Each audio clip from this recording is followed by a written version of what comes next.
Welcome back. Bulletin کے آغاز میں آپ کو بتائیں کہ لاہور میں منشیات فروشوں نے منشیات کی ترسیل کا انوکھا طریقہ ڈھونڈا ہے۔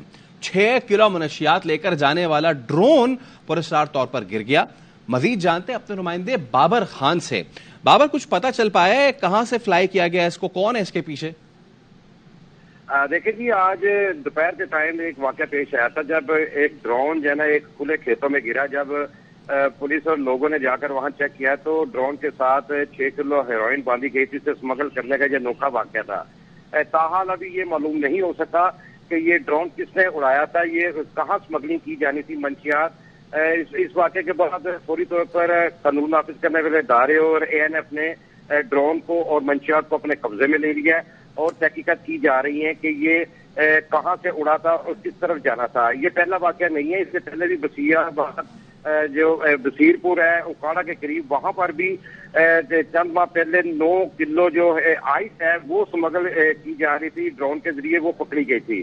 اب تمام تحقیقات کی جا رہی ہیں، ایجنسیاں اس پر جو ہے وہ تحقیقات کر رہی ہیں کہ یہ کس طرف سے اڑا، کیونکہ کانا کے قریب چند کلومیٹر کے فاصلے پر ایک ہمسایہ ملک کا بارڈر بھی ہے۔ یہ بھی تحقیقات کی جا رہی ہیں کہ یہ کس مقصد کے لیے یہ ڈرون کہاں سے اسمگل کی جانا تھا، جبکہ یہ اس بارے میں بھی تحقیقات کی جا رہی ہے کہ کانا پہ ایک پولیس کا بہت بڑا ناکہ ہوتا ہے کہ یہ ناکہ تو نہیں کہیں کراس کروانا تھا اور آگے جا کے ڈرون جو نا کھیتوں میں گرا کے وہاں سے یہ سامان اپنا اٹھا لیتے۔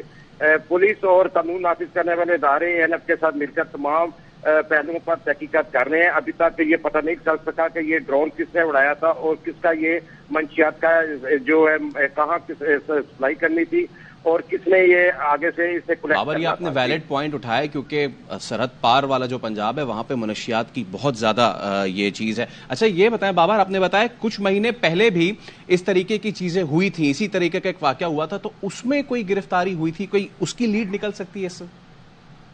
دیکھیں جی، جو بصیر پور اکاڑا کے قریب یہ واقعہ ہوا تھا اس میں بھی تاحال کوئی ایسی کامیابی نہیں ہو سکی کہ پتہ چل سکے کہ بھی یہ کہاں سے اڑا تھا اور کہاں سپلائی کی جانی تھی۔ اب پولیس تمام پہلوؤں پر یہ کیونکہ دیہاتی علاقہ ہے، یہاں پر سیف سٹی کے کیمرے بھی نہیں ہیں جو کیمروں کی مدد سے ان کی پتہ کیا جا سکے کہ کون اس کا ریموٹ کنٹرول کس کے ہاتھ میں تھا۔ اب یہ تمام تحقیقات کی جا رہی ہیں اور ریموٹ کنٹرول کو بھی ڈھونڈنے کی کوشش کی جا رہی ہے کہ یہ کس کا تھا اور کہاں اس نے جانا تھا۔ تاحال ابھی کوئی ایسی کامیابی نہیں ہو سکی، لیکن جو پولیس کو ابھی بالکل اس سے لاعلم رکھا گیا۔ پولیس کے خلاف ابھی پولیس کے پاس ابھی کوئی درخواست بھی نہیں دی گئی مقدمے کے اندراج کے لیے۔ اگر مقدمہ ہوگا تو وہ ANF مقدمہ اس کا درج کرے گا، منشیات کا جو سیل ہے وہ اس کا مقدمہ درج کرے گا۔ ابھی تاحال کسی قسم کا مقدمہ بھی درج نہیں ہوا اور تحقیقات کی جا رہی ہے کہ یہ کہاں سے اڑایا گیا تھا اور کہاں اس نے جانا تھا۔ بابر، کیا یہ پاسبلٹی ہے کہ بجائے یہ لاہور کی حدود سے اڑنے کے اس پار سے آیا ہو؟ دیکھیں جی، بالکل اس پہلو پر بھی تفتیش کی جا رہی ہے کہ اس پار سے آیا ہو، اور ظاہری بات اگر اس پار سے آیا تو ریموٹ جو کنٹرول ہے وہ تو اس بندے کے ہاتھ میں ہوگا جو اس پار بیٹھا ہوا ہے، وہ کنٹرول کر رہا تھا۔ اب اس نے یہاں پر کس کو یہاں پر دینا تھا، کیونکہ یہ کھلے میدان پر آ کر گرا ہے۔ اگر نہ گرتا، نہ لوگ دیہاتی وہاں پہ دیکھتے تو یہ جو ٹارگٹ تھا ٹارگٹ پہ جاتا، وہاں سے وہ اپنا ٹارگٹ چیز کرتے، سامان اتارتے اور ڈرون کو وہیں پہ وہ تلف کر دیتے یا اس کو وہیں پہ رکھ دیتے۔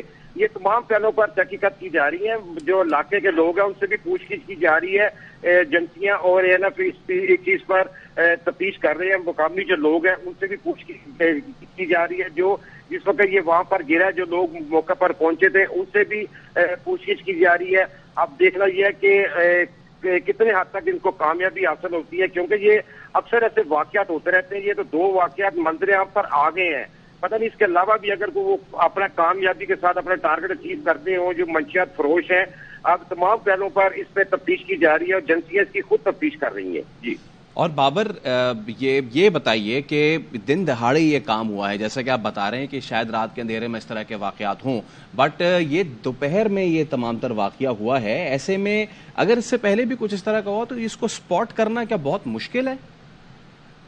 دیکھیں جی، مشکل تو کوئی بھی نہیں ہے کام جو ہے نا، کہ اگر اس کو واچ کرنا، اگر یہ سرحد پار سے بھی آیا تو سرحد پہ بھی رینجرز بیٹھی ہوئی ہے، دیگر ادارے بیٹھے ہوئے ہیں، تو یہ اتنی دور تک آ گیا، کانا کی حدود تک پہنچ گیا اور وہ کافی کلومیٹر دور ہے، وہاں پہ گنڈا سنگھ بارڈر ہے قصور کا، جو ہمارے نزدیک لگتا ہے نا کانا کے، وہاں سے ہی اگر یہاں پر آ گیا تو یہ بہت ہی اس کو کیسے تشویش والی بات ہے کہ وہاں سے یہ آ گیا دن کی روشنی میں۔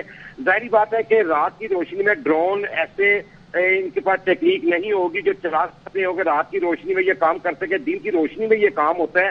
تو اب یہ اتفاقیہ طور پر گر گیا جس کی وجہ سے یہ پکڑا گیا، ورنہ وہ اپنے مقصد میں کامیاب ہو جاتے جنہوں نے یہ ڈرون اڑایا تھا منشیات کے ساتھ۔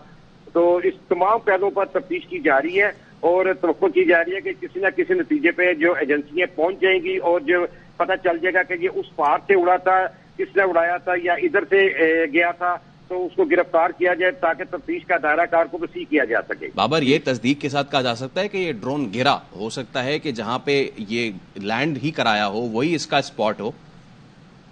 جی بالکل، یہ بھی ممکن ہو سکتا ہے کہ جب لینڈ کرتے وقت جو ہے نا وہ گر گیا ہو، ٹھیک ہے، اور صحیح طریقے سے وہاں پر وہ بندہ جو ہے اس کو فلیکٹ نہ کر سکا، کیونکہ یہ ڈرون کو تو جو ہمارے بھی ڈرون چلتے ہیں میڈیا کے اس کو ہاتھ سے ہی پکڑ لیتے ہیں، اور اس کو بھی ہاتھ سے اس نے پکڑنا ہو، لیکن اس وقت وہ وہاں نہ پہنچ سکا ہو، جہاں لوگوں کو دیکھ کر وہ گھبرا گیا، وہاں پہ نہیں پہنچا تو وہیں پہ وہ گر گیا۔